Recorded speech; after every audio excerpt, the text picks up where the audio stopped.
Hayırlı erta, cemaat Şirat'tағы ijadi tыңғысыз күн башлана. Балалар уже уянған. Только ты играешь, и на это не смотришь.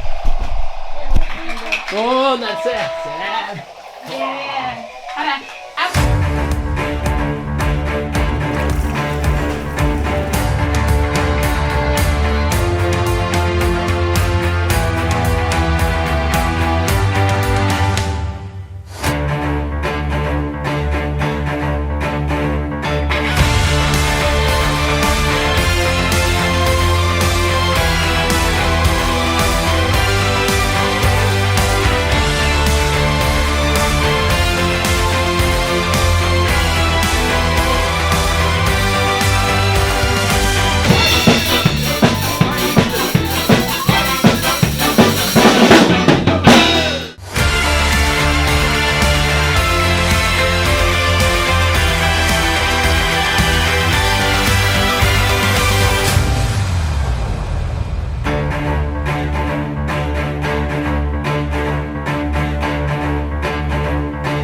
Үш минут қала, hürmetli cemaat tezden biz başlayız.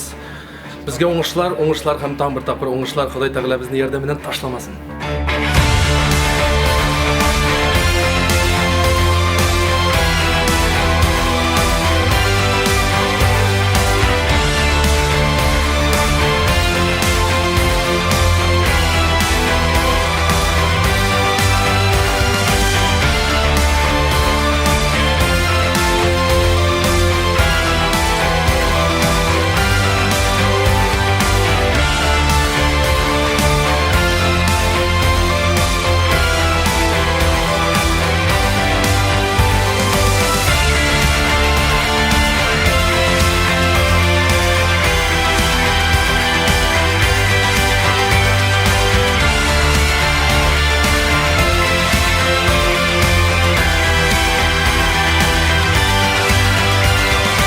Şulay etip bizning ijodiy kunimiz oxirina erishdi.